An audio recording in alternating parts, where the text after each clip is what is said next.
নমস্কাৰ আজি আপোনালোকৰ এটা কথা আলোচনা কৰিবলৈ আহিছো হয়তো আপোনালোকৰ বহুতে মতকৈ বেছি জানিবও পাৰে আপোনালোকে মতকৈ বেছি হয়তো এই বিষয়টোৰ ওপৰত জানিবও পাৰে তথাপিও মই আশা কৰিম যে আপোনালোকে এই ভিডিঅটো সম্পূৰ্ণভাৱে চাওক কিজানিবা আপুনি নজনা দুটা বা তিনিটা কথা শিকিয়ে যায় এই ভিডিঅটোত আৰু এই ভিডিঅটো বনাওতে মোৰ মৰমৰ ককাইদেউ ডক্টৰ ডেভিড বৰদলৈ ডাঙৰীয়াই মোক বহুখিনি সহায় কৰিছে আৰু এই ভিডিঅটোৰ আৰম্ভণিতে তেখেতলৈ মই মোৰ ফালৰ পৰা ধন্যবাদ জনালো আজিৰ টপিকটো হ'ল ছাগলী পালন আমি আজিৰ টপিকটোত আলোচনা কৰিম যে ছাগলী পালন আমাৰ বহুতে কৰি আছে যদিও বহু ক্ষেত্ৰত দেখা যায় যে মানুহ এজন ৩-৪ বছৰ ছাগলী ফাৰ্ম কৰাৰ পিছত তেখেতে ফাৰ্মখন এৰি দিয়ে আৰু কেনেকুৱা হৈছে তেখেতৰ মতে যে ছাগলী পালন হয় ঠিকই আছিল প্ৰথমতে প্ৰফিট হ'ল পিছত কিন্তু ছাগলী বেমাৰ লাগি মৰি গ'ল যাৰ ফলত কি হয় তেখেতৰ বহুখিনি লোকচান হয় আৰু শেষত কি হয় তেখেতে ছাগলী পালনটো এৰি দিবলৈ বাধ্য হৈ যায় এই ভিডিঅ'টোত আমি ছাগলী পালনৰ লগত জড়িত কিছু বিশেষ আমি পইণ্ট কিছুমান আলোচনা কৰিম যেনেকৈ কি ধৰণৰ ছাগলী আপুনি পুহিব লাগে তাৰ পিছত ছাগলীৰ ঘৰ কেনেকুৱা হ'ব লাগে কাৰণ ছাগলী ফাৰ্ম এখন আপোনাৰ সুস্থায়ী আৰু আপোনাৰ লাভজনক হ'বৰ কাৰণে ছাগলীৰ ঘৰটো বিশেষভাৱে আপোনাৰ প্ৰভাৱ পেলায় গতিকে আপুনি ছাগলীৰ ঘৰটোৰ ওপৰত বিশেষ গুৰুত্ব দিবই লাগিব যদি আপোনাৰ ছাগলীৰ ঘৰটো বেয়াকৈ বনাইছে সাইন্টিফিকভাৱে বনোৱা নাই তেতিয়াহ'লে সেই ফাৰ্মৰ পৰা আপুনি কেতিয়াও লাভান্বিত হ'ব নোৱাৰে ছাগলীক কোৱা হয় আপোনাৰ poor man's cow মানে দুখীয়া মানুহৰ গৰু দুখীয়া মানুহে গৰু কিনিব নোৱাৰে কিন্তু হি ছাগলী এটা কিনিব পাৰে গতিকে আৰু এই ছাগলীটোৱে আপোনাৰ গৰু এটাৰ পৰা যিমান লাভৱান আপুনি হ'ব পাৰে তাৰ সমকক্ষভাৱে আপোনাক ইনকাম দিব পাৰে এটা ছাগলীৰ পৰা গতিকে আহক আমি ভিডিঅ'টোৰ মূল ভাগলৈ আগবাঢ়ো আমি ছাগলী ফাৰ্ম কৰাৰ আগতে আমাৰ মনত সদায় এটা চিন্তা আহে যে আমি কি জাতৰ ছাগলী পুহিম আমাৰ কি হয় আমাৰ সাধাৰণতে কি হয় আমি দেখা পাওঁ যে আমাৰ ঘৰৰ কাষত অমুকে ডাঙৰ জাতৰ ছাগলী এটা আনিছে বিটেল বা চিৰহি এনেকুৱা ধৰণৰ ডাঙৰ ছাগলী আনিছে যাক আমি ঘৰুৱা ভাষাত ৰাম ছাগল বুলিও কওঁ বহুতে আমি ৰাম ছাগল বুলিও কওঁ যে ৰাম ছাগল আনি কৰিছে ইমান তেখেতে বাহিৰৰ পৰা ছাগলী আনিছে ইমান ডাঙৰকৈ ফাৰ্ম খুলিছে মৌ ছাগলী ফাৰ্ম কৰিলে বিটেল বা চিৰহি বা হেনেকুৱা ৰাম ছাগল আনিয়ে মই ফাৰ্ম এখন কৰিব লাগিব আমাৰ ছাগলী ফাৰ্মিঙৰ প্ৰথম আমাৰ ভুল তাতেই হয় আমি সদায় বাহিৰৰ পৰা আনা ছাগলীৰ ওপৰত গুৰুত্ব দিওঁ আমি ভাবো যে আমাৰ যিখিনি লোকেল ছাগলী আছে সেইখিনি লৈ যদি আমি ছাগলী ফাৰ্ম খুলো আমি কোনোদিনে প্ৰফিটেবল হ'বই নোৱাৰো এই ভিডিঅ'টোত যিখিনি কথা কম সেইখিনি কিন্তু মই নিজৰ অভিজ্ঞতা বা নিজে পঢ়ি বা নিজে দেখি যিখিনি মই শিকিছো তাৰ ওপৰতহে মোৰ লগত বহুতৰ মত নিমিলিবও পাৰে সেইটো একো ডাঙৰ কথা নহয় সকলোৰে মত বেলেগ থাকে মই আপোনালোকক এটা বস্তুৱে প্ৰথমতে ক'ব যাওঁ যেতিয়া আপুনি ছাগলীৰ জাত চাব তেতিয়া আপুনি পাৰিলে আমাৰ লোকেল ছাগলী যেটো আসাম হিলগোট বুলি কয় বা ব্লেক বেংগল যেটো আমাৰ কলকাতাৰ ব্ৰিড হয় যেটো আমাৰ অসমত সচৰাচৰ পোৱা যায় এটা হল আসাম হিলগোট আৰু এটা হল ব্লেক বেংগল এই দুটা ছাগলী লৈ আপুনি ছাগলীৰ ফাৰ্মখন আৰম্ভ কৰাটো মই ভাবো যে আপোনাৰ কাৰণে বেছি লাভজনক তাৰ মুখ্য কাৰণটো হৈছে এইটো যে আপোনাৰ যেটো আপোনাৰ ব্লেক বেংগল ছাগলী বা আমাৰ আসাম হিলগোট ছাগলী এই ছাগলীবোৰ সৰু হয় তাৰ পিছত আমাৰ এই ওয়েদাৰত আমাৰ এই জলবায়ুত থকা কাৰণে হিয়তৰ এই জলবায়ুৰ লগত হিয়তে খাপ খাই পৰিছে বা হিয়তৰ এই জলবায়ুত বেমাৰ আজাৰো বাকি বাহিৰৰ পৰা আনা ছাগলীৰ জাততকৈ খুব কম হয় তাৰ উপৰিও বেছিভাগ আপোনাৰ আমাৰ আসাম হিলগোট বা ব্লেক বেংগল ছাগলীয়ে বছৰত দুবাৰকৈ পোৱালি দিয়ে আৰু প্ৰায় দুটা ছাগলী দিয়ে সো আপুনি এটা মাইকী ছাগলীৰ পৰা বছৰত 4টাকৈ পোৱালি পায় তাৰ উপৰি আপোনাৰ কি হয় খোৱা লোৱা বা আপোনাৰ খাদ্যৰ পৰিমাণটো কম যেহেতু ছাগলীকেইটা সৰু তাৰ খাদ্যৰ পৰিমাণটো কম তাৰ উপৰি আপুনি বহুত বেছি কেয়াৰ ল'ব নালাগে তাক সময়মতে ভ্যাকসিনেশন পেলুৰ দৰৱ আৰু মিনাৰেল মিক্সাৰ অলপ দিলেই আৰু দিনত যদি তাক আপোনাৰ চৰণীয়া পথাৰত তাক চৰিবলৈ দিয়ে আপোনাৰ ছাগলীটোৰ এই আসাম হিলগোট বা ব্লেক বেংগল পুহিলে আমাৰ খৰচো বহুত কম হয় বেমাৰ আজাৰো কম হয় আৰু কি হয় পোৱালিৰ সংখ্যাও বেছি পোৱা যায় আৰু সবতকৈ ডাঙৰ কথাটো হ'ল আমাৰ অসমীয়া মানুহে অসমত আমি আকলি লোৱা ছাগলীটো হ'ল আমাৰ আসাম হিলকট আপুনি নিজে ভাবকচোন আপুনি ৰাম ছাগলীৰ মাংস কাটি আপোনাক যদি দিয়ে আপুনি কিনিব বিচাৰিব নে আসাম হিলকটটো আপোনাক দিলে আমাৰ যিটো লোকেল সৰু সৰু জাতৰ ছাগলীটো দিলে আপুনি কিনিব আপুনিতো কি হয় আমাৰ লোকেল ছাগলীটোই কিনিব গতিকে যেতিয়া আপুনি ব্ৰিড সিলেক্ট কৰিব তেতিয়া মোৰ এই কথাটো মনত ৰাখিব দ্বিতীয়তে আহো আপোনাৰ ঘৰৰ ওপৰত মই প্ৰথমতে কৈছো যে ছাগলী ফাৰ্ম এখন যদি আপোনাৰ স্বাৱলম্বী হ'ব লাগে বা তাৰ পৰা লাভজনক হ'ব লাগে আপুনি ঘৰটো আটাইতকৈ ইম্পৰ্টেন্ট বা আটাইতকৈ মনোযোগ দিব লগা কথা ঘৰটোৰ ওপৰতে গোটেই ছাগলী ফাৰ্মখনৰ গোটেই আপোনাৰ অংক যোগ বিয়োগ গোটেইখিনি ঘৰটোৰ ওপৰতে থাকে আপুনি যদি ভাল ঘৰ এটা নবনাই ভাল যদি সাইন্টিফিক ভাৱে ঘৰ এটা নবনাই তেতিয়া হলে আপোনাৰ কি হ'ব আপুনি ছাগলী ফাৰ্ম এখন কৰি একো আপোনাৰ প্ৰফিটেই নহব আজি এইটো বেমাৰ কালি সেইটো বেমাৰ আজি এনেকুৱা কালি তেনেকুৱা এনেকুৱা হৈ থাকিব তাৰ ফলত কিবা চিকিৎসাত আপোনাৰ বহুখিনি খৰচ হৈ যাব আৰু আপুনি প্ৰফিট নাপাব ঘৰটো বনাওতে যেতিয়া আপুনি ফাৰ্ম এখন কৰিব আপুনি কেইটামান কথা মনত ৰাখিব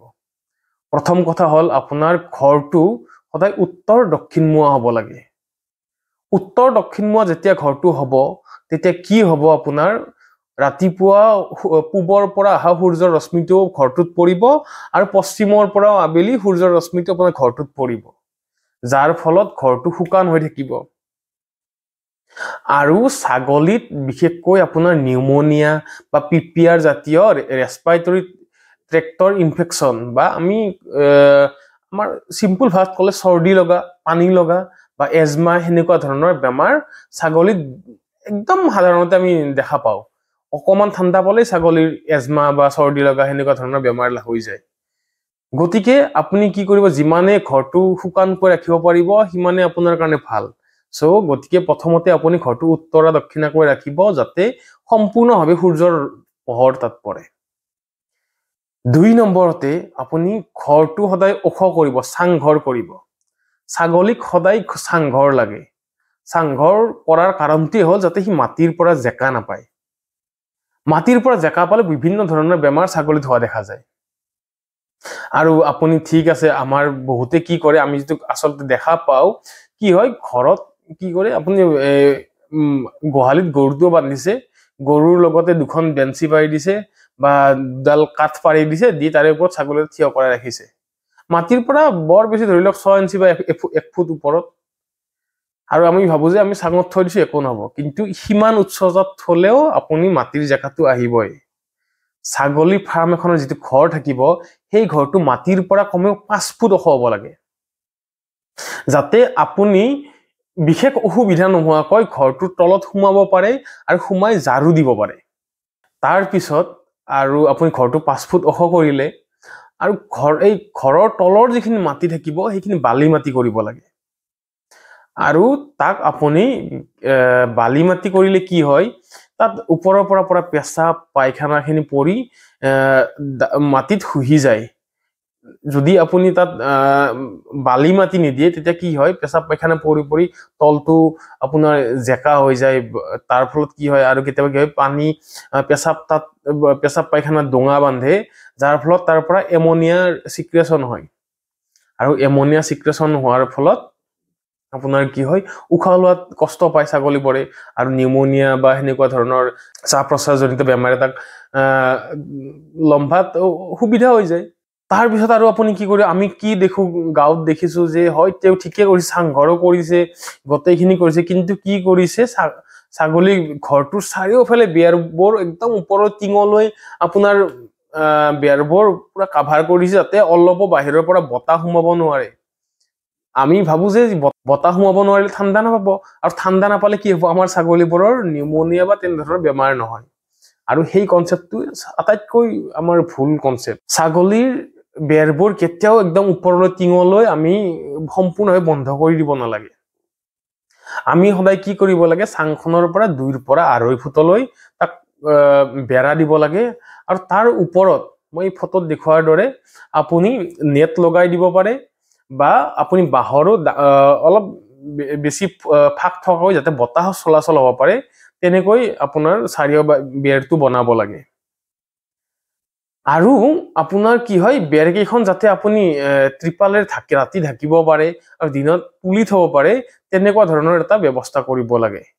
যাৰ ফলত কি হয়, ঠাণ্ডাৰ দিনত আপুনি ত্ৰিপালখন নমাই দিলে বতাহটো আহিব নোৱাৰে, আৰু গৰমৰ দিনত বা দিনত আপুনি ত্ৰিপালখন দাঙি দিলে গোটেই বতাহ চলাচল কৰি ফাৰ্মৰ ভিতৰত সৃষ্টি হোৱা এমনিয়াবোৰ বাহিৰ কৰি লৈ যায়, যাৰ ফলত আপোনাৰ কি হয়, ছাগলী ফাৰ্মখনত এমনিয়া ষ্ট্ৰেছ নাপায়। আৰু এমনিয়া ষ্ট্ৰেছ নাপালে কি হ'ব, আপোনাৰ ছাগলীৰ গ্ৰোথ ভাল হ'ব, আপোনাৰ ছাগলীৰ উশাহ শ্বাস প্ৰশ্বাসজনিত বেমাৰ নহ'ব। আৰু এমনিয়াৰ কাৰণে কি হয়, বহুত ছাগলীৰ গ্ৰোথ নহয়। আৰু তাৰ পিছত ছাগলী ফাৰ্মৰ আমি কি কৰোঁ, আমি গাভিন ছাগলী, মতা ছাগলী, সৰু ছাগলী সেইবিলাক সকলোকে একেলগে ৰাখোঁ। কিন্তু সেই বস্তুটো আমাৰ আটাইতকৈ ভুল। আমি ছাগলী ফাৰ্মত পাৰিলে 2টা বা 3টা ভাগ কৰিব লাগে। এটা ভাগত মতা ছাগলী থাকিব, এটা ভাগত অকল গাভিন ছাগলী থাকিব, আৰু এটা ভাগত সৰু বাচ্চাবোৰ আৰু মাক থাকিব। তাৰ ফলত কি হ'ব জানেনে, সৰু বাচ্চাৰ আমাৰ ছাগলী ফাৰ্মত দেখা যায় সৰু বাচ্চা বেমাৰ লাগি মৰে, পায়খানা হয়, হাগনি হয় মৰে। আচলতে কি হয়, যেতিয়া সৰু বাচ্চা এটা ডাঙৰৰ লগত থাকিব, ডাঙৰৰ পৰা বীজাণুটো আহি সৰু বাচ্চাক সোনকালে বেমাৰত পেলাব পাৰে। গতিকে আপুনি যদি সৰু বাচ্চাখিনিক মাকৰ লগত ছেপাৰেটকে বেলেগকৈ ৰাখিব পাৰে, তেতিয়াহ'লে ডাঙৰৰ পৰা বেমাৰৰ বীজাণুটো অহাৰ চান্সটো কমি যাব। বহু ক্ষেত্ৰত কি হয়, আমি গাভিন ছাগলীক আমি মতা ছাগলীৰ লগত ৰাখো, কিন্তু মতা ছাগলী কি কৰে, এই গাভিন ছাগলীৰ ওপৰত কেতিয়াবা মাউণ্ট কৰে বা উঠাৰ ফলত কি হয়, গাভিন ছাগলীটোৰ পেটত হয়তো কেতিয়াবা আঘাত পাই যায়, তাৰ ফলত কি হয়, এবৰ্চন হয়। এবৰ্চন হোৱাৰ লগে লগে আপোনাৰ কি হ'ল, আপুনি আকৌ 6 মাহ পিছুৱাই গ'ল।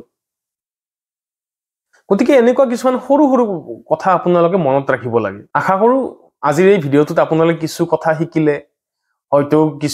কিছু কথা ভুল হ'বও পাৰে, বা কিছু কথা আপোনাৰ লগত নিমিলিবও পাৰে। যদি কিবা সেনেকুৱা ধৰণৰ আপোনাৰ কথা থাকে, মোক কমেণ্টত জনাব। মই যদি গম পাওঁ যে এইখিনি বস্তু এনেকুৱা নহয়, তেতিয়াহ'লে মই শুধৰাবলৈ চেষ্টা কৰিম। আৰু যদি আপোনালোকৰো কিছুমান প্ৰশ্ন আছে যে নহয় আমিতো এনেকৈহে ছাগলীটো ভাবিছিলো, কিন্তু আপুনিতো এনেকেই ক'লে, তেতিয়াহ'লে মই আপোনালোকক বুজাবৰ কাৰণে চেষ্টা কৰিম যে কিহৰ কাৰণে মই এই কথাটো ক'লো। আৰু লগতে যদি ছাগলী ফাৰ্মিঙৰ ওপৰত এনেকুৱা ধৰণৰ ভিডিঅ' বিচাৰে, কমেণ্ট কৰিব। মই ছাগলী ফাৰ্মিঙৰ ওপৰত আকৌ এনেকুৱা ধৰণৰ ভিডিঅ' বনাম। ধৰি লওক বহুখিনি আছে যে নতুন কি বুলি কয়, পোৱালীক কেনেকৈ লালন পালন কৰিব, তেনেকুৱা ধৰণৰ। আজিৰ কাৰণে ইমানেই। ধন্যবাদ।